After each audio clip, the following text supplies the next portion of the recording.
예루살렘에 가까이 와서 감람산 벳바게와 베다니에 이르렀을 때에 예수께서 제자 중 둘을 보내시며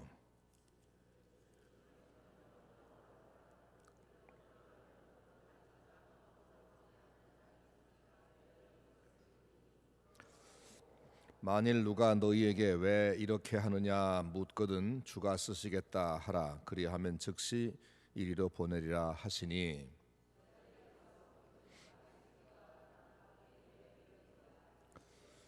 거기 서 있는 사람 중 어떤 이들이 이르되 나귀 새끼를 풀어 무엇 하려느냐 하매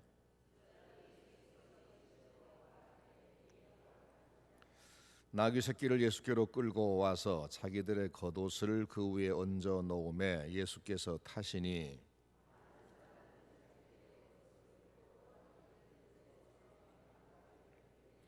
앞에서 가고 뒤에서 따르는 자들이 소리 지르되 호산나 찬송하리로다. 주의 이름으로 오시는 이여 찬송하리로다. 오는 우리 조상 다윗의 나라여 가장 높은 곳에서 호산나 하더라. 아멘. 이번 고난 주간에 주님을 바라보자는 주제로 시간 함께 주님을 상고해 보도록 하겠습니다. 오늘은 예수님께서 예루살렘으로 들어가시는 모습, 왜 예루살렘으로 가시나를 생각해 보겠습니다. 사람들은 저렇게 권능이 많으신, 죽은 자도 살리고 바다도 잔잔케 하시는 그 엄청난 능력의 주님이 만약 우리나라의 왕이 돼 주신다면 참 좋겠다. 로마라는 나라가 우리를 오랫도록 저렇게 지배하고 세금을 다 걷어가고 하는데, 우리 예수님이 왕 되시면 우리는 로마의 압박에서 벗어날 수도 있고, 오병이어로 5천 명을 먹이는 그 주님이 왕이 되시면 우리는 농사 흉년 걱정할 것 없고 먹을 것 우리가 준비 안 해도 될 것 같다. 너무너무 이상적인 왕이셨습니다. 그래서 예수님께서 왕 되기를 늘 고대했습니다. 그런데 예수님께서 어느 날 갑자기 이 어린 나귀를 타고 예루살렘으로 들어가시는 겁니다. 오늘이다. 드디어 예수님께서 이제 왕이 되시려고 가시는구나, 그렇게 생각하고 모두가 앞서거니 뒤서거니 호위하면서 호산나 왕의 노래를 부르면서 주님을 호위에 들어갔습니다. 사실 예수님은 왕이 되려는 것이 아니었지요. 십자가에 죽으실 목적으로 자기를 죽이려고 기다리고 있는 사람들 곁으로 자기 발로 들어가시는 겁니다. 십자가 제단을 향해서 주님이 스스로 가시는 그런 모습입니다. 세상에 어떤 왕과 비교할 수 없는 참된 왕이신 그분이신데, 천지를 창조한 주님이신데, 한 나라의 왕이 아니고, 한 작은 나라 왕이 아니고 온 세상과 우주를 영원히 통치하는 왕이신 예수님이 왜 하늘의 영원한 왕이 되지 않고 거기서 그대로 계시지 아니하고 이 세상에 인간이 되어 오셨으며, 왜 오셨으면 왕 되지 않고 사람들의 종처럼 되셔서 스스로 사지인 예루살렘으로 들어가셨을까? 가장 위대한 사랑을 주기 위해서였습니다. 자기 목숨을 주기 위해서였습니다. 사랑의 극치인 십자가를 지러 가시는 겁니다.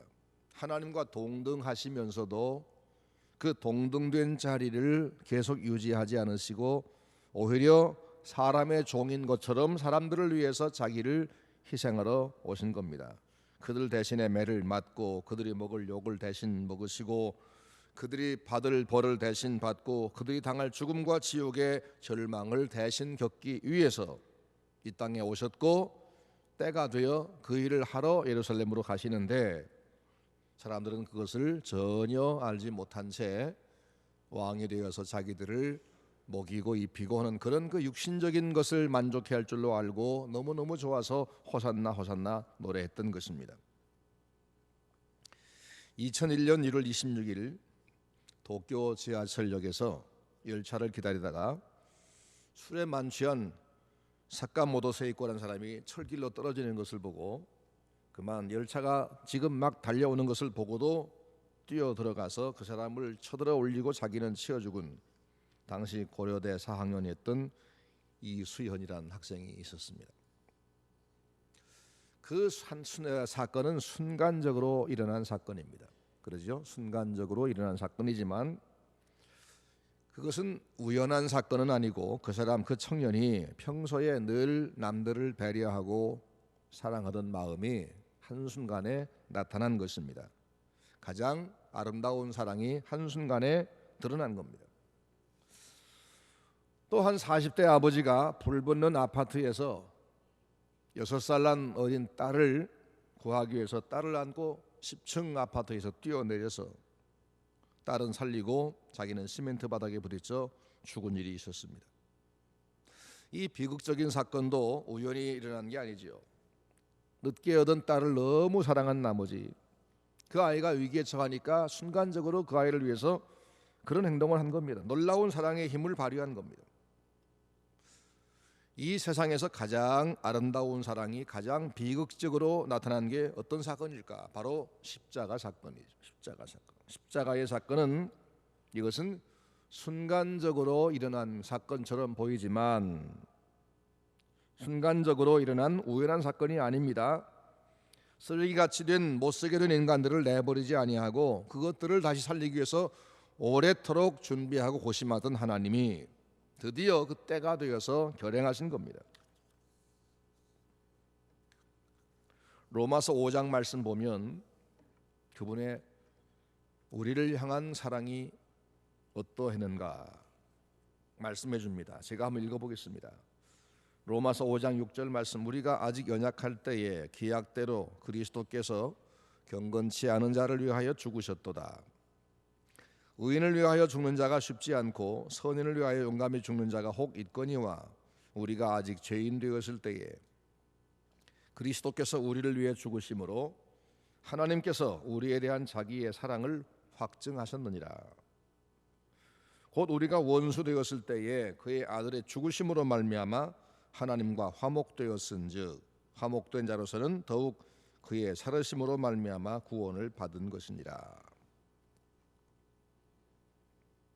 십자가에 우리 대신 죽어주신 예수님의 그 사랑은 어떤 사랑일까?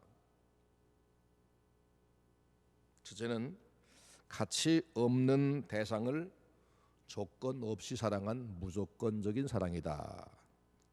조건 없이 사랑한 무조건적 사랑이다. 우리는 사랑할 때 상대의 조건 때문에 사랑합니다. 예쁘니까, 내게 유익하니까 하는 조건적 사랑입니다. 우리나라에서 인기 있는 사람들은 얼굴이 잘생긴 사람이 대부분입니다. 스타라는 사람들, 스타, 단지 얼굴과 몸매가 예쁘다 하는 것 때문에 인기 있는 사람들이 대부분입니다. 머리가 비어도 상관이 없고 사상이 어때도 상관없습니다. 다만 외모만 잘생기면 인기가 하늘을 찌릅니다. 이런 사랑은 조건적인 사랑이죠.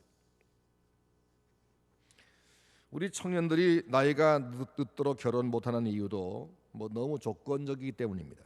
너무 예쁜 사람, 너무 유능한 사람 찾기 때문입니다. 이런 사랑을 가리켜 에로스적인 사랑이라고 합니다. 이 에로스적인 사랑의 정도는 그 대상의 미와 가치에 따라서 결정해집니다. 얼마나 아름다우냐, 얼마나 가치 있느냐에 따라서 그 사람을 얼마나 사랑하냐 이 정도가 달라집니다. 이런 에로스적인 사랑은 세상에 흔하고 일반 종교에서도 흔합니다.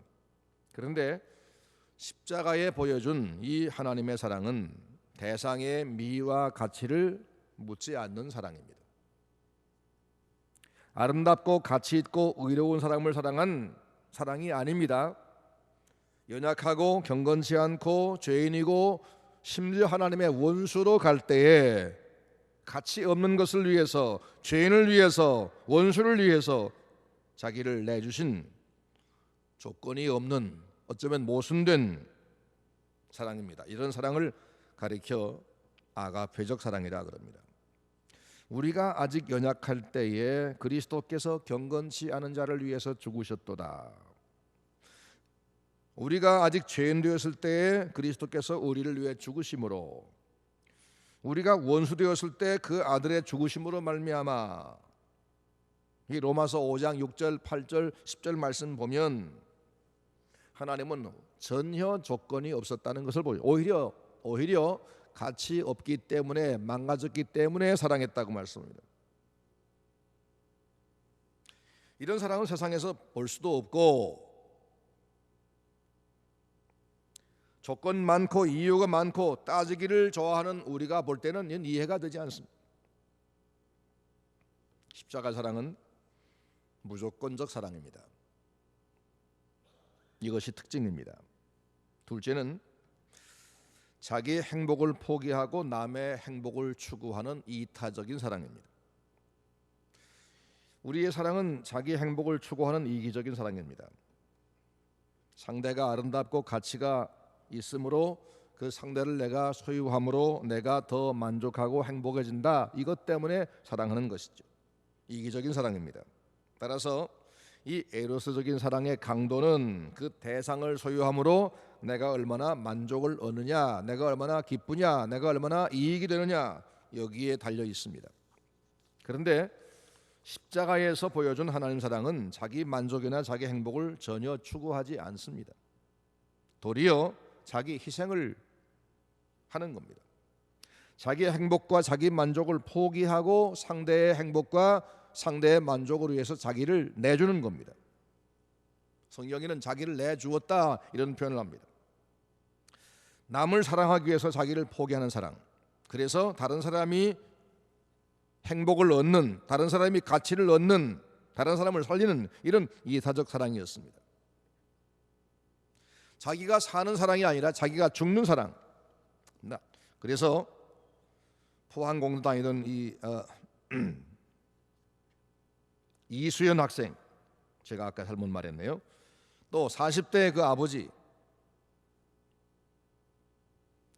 그들은 그 사랑을 이 땅에서 실현해 보이는 겁니다. 그런데 그들이 보여준 사랑의 시초가 바로 하나님이시고 하나님에게서 받은 마음으로만 그걸 할 수 있다는 겁니다.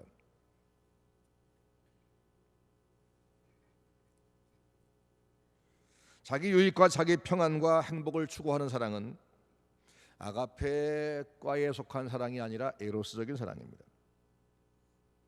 우리는 어디에 속해 있다고 생각합니까? 우리 사랑은 하나님께서 우리를 향해 주신 사랑과 어떻게 차이가 납니까? 가치 있는 사람을 사랑하는 사랑, 자기 이익을 계산해보고 상대가 내게 유익하니까 그 사람과 가깝게 하고 싶고 그 사람과 자꾸 대화하고 그 사람을 도와주고 결국 내가 도움받겠다는 사랑. 우린 그런 사랑하지 않습니까?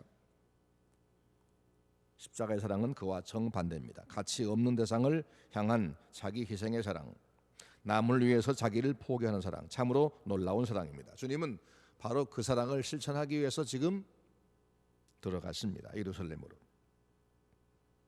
이 땅에 오신 목적도 그것이었습니다. 그 다음에 셋째는 가치 없는 자를 가치 있게 만드는 가치 창조적인 사랑입니다. 사람들과 사람 사이의 사랑은 자기 성취의 목적을 두는 자기 성취적인 사랑입니다. 이 에로스적인 사랑은 가치 있는 대상을 소유함으로 자기가 행복해지는 것, 자기 성취의 목적이 있습니다. 그것이 그 가치 성취, 그것이 권력일 수도 있고 사업의 성공일 수도 있고 명예 획득일 수도 있고 영생의 획득일 수도 있습니다. 그래서 항상 이것은 이기적이고 대부분이 그렇습니다. 그런데 십자가의 사랑은 자기 성취가 아닙니다. 가치 없는 것을 가치 있게 만들어주고 아름답지 못한 것을 아름답게 만들어주고 그래서 그가 새로운 가치를 갖게 만들어주는 사랑이었습니다.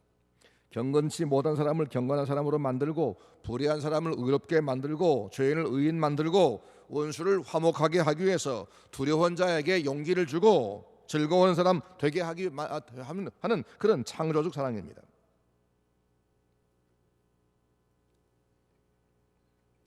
이 아가페의 사랑이 부어질 때, 이 아가페의 사랑이 하나님에게서 우리에게 부어질 때 자기만 알던 사람, 자기만 사랑하던 사람, 자기 이익만 추구하던 사람이, 그래서 그걸 위해 남도 해치기까지 했던 사람이 남을 정말 사랑하고 돕고 섬길 수 있게 됩니다. 사도 바울은 이 사랑을 경험한 후에 하나님과 사람들을 사랑하는 사랑의 노예가 됐습니다. 고린도후서 5장에서 말씀 보니까 그가 말하기를 우리가 만일 미쳤어도 하나님을 위한 것이요 만일 정신이 온전하여도 너희를 위한 것이니 그리스도의 사랑이 우리를 강권하시는도다 라고 말했어요. 그리스도의 사랑이 나를 막 밀어붙인다.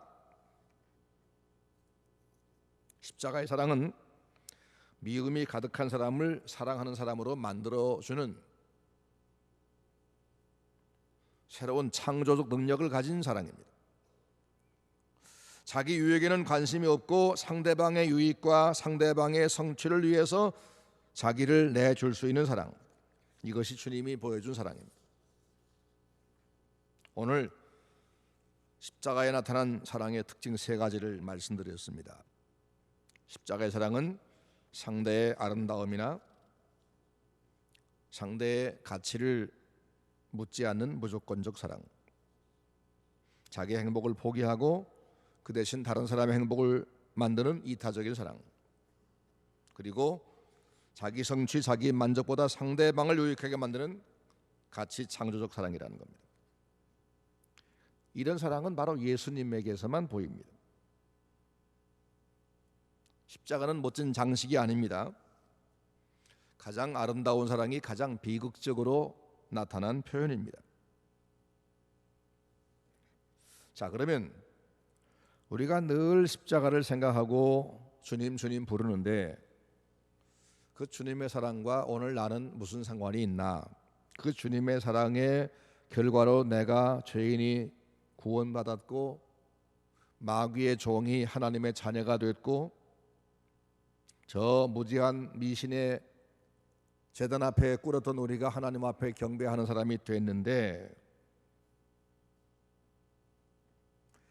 아름답지 못했던 내가 아름다운 하나님의 사랑받는 자가 되고 의롭지 못했던 내가 의로운 하나님의 자녀가 됐는데 남을 무시하고 미워하던 내가 정말 이제는 남을 사랑해야 되는 사람이 됐는데 과연 내게 그것이 지금 이루어지고 있을까?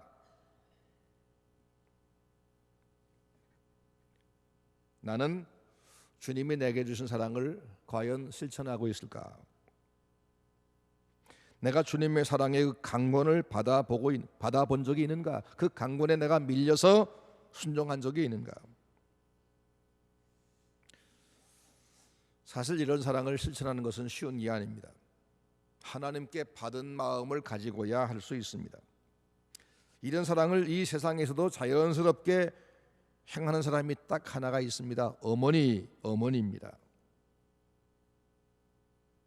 자식을 위해서 희생하는 어머니의 사랑은 하나님에게서 온 본성입니다. 그러죠? 엄마에게 하나님이 그 여자의 복중에 생명의 씨앗을 넣어주시면서 그때부터 그 아이가 점점점 커오름과 함께 엄마 마음속에 자식을 향한 사랑도 커져서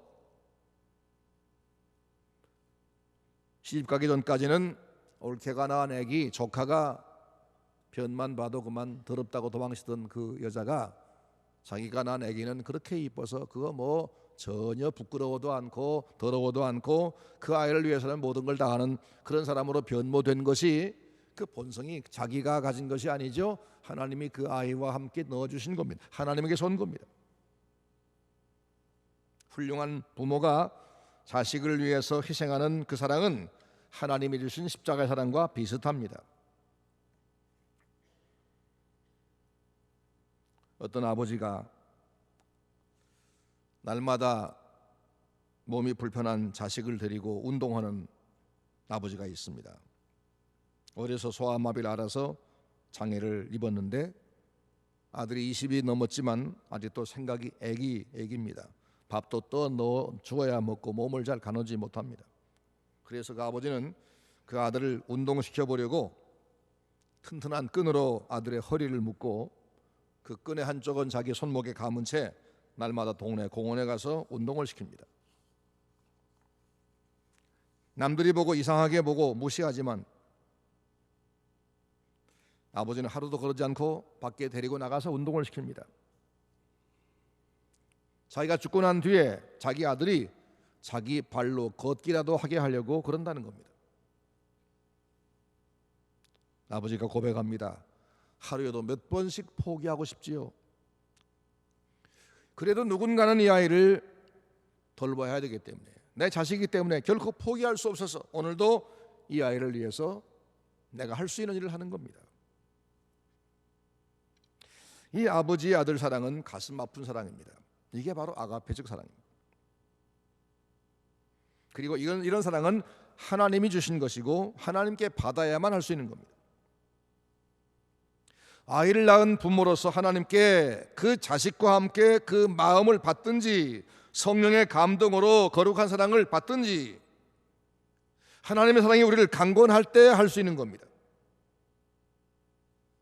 십자가의 사랑을 우리가 제대로 이해하고 성령께서 우리 마음속에 사랑을 부어주실 때 가능합니다. 로마서 5장 5절 말씀, 하나님의 사랑이 우리 마음에 부은 바 되미니 라고 했습니다. 이 말씀처럼 이 십자가의 사랑이 여러분 마음에 부어지기를 주의 이름으로 축원합니다. 그리스도의 사랑이 우리를 강권하신다는 말씀처럼 종려주일에 남들은 다 왕 될 거라고 기대하는 그 순간에 그들과 정반대로 죽으려고, 우리를 위해서 당신이 생명을 바치려고 묵묵히 예루살렘으로 한 걸음 한 걸음 들어가시는 그 주님의 사랑이 여러분의 마음을 강권해 주시기를 바랍니다. 너도 이제 사랑의 사람이 되어라 라고 계속 우리 마음에 강권해 주시기를 바랍니다. 십자가에 나타난 가장 비극적이지만 가장 아름다운 그 사랑이 여러분과 저를 사로잡아 주시기를 바랍니다. 그래서 우리 기질이 바뀌어지고 우리 성품이 바뀌어지고 우리의 태도가 바뀌어지고 우리의 삶의 동기가 바뀌어지도록 주님이 우리의 마음을 오늘 아침에 바꿔주시기를 축원합니다. 그 강권과 감동에 못 이겨서 날마다 이웃을 사랑하게 되되 가치 없는 사람에게도, 저 사람 상대해봐서 내가 이익이 안 될 사람에게도 주님의 사랑을 부어줄 수 있는 주님의 십자가에 감동된 사람들이 되기를 원합니다. 오늘 성례주일도 주님께서 보여주시고 베풀어주신 사랑에 감동하며 성산에 참여하시고 이 고난주간 주님을 바라보면서 기도하면서 주님을 닮아가는, 정말 이 시대에 이 세상에서 주님의 모습을 보여주는 참신자로서 살아감으로써 하나님 앞에 더 큰 사랑을 받고 주님께서 기대하신 주님의 몸으로서의 역할을 다하는 우리가 될 수 있기를 주의 이름으로 축원합니다.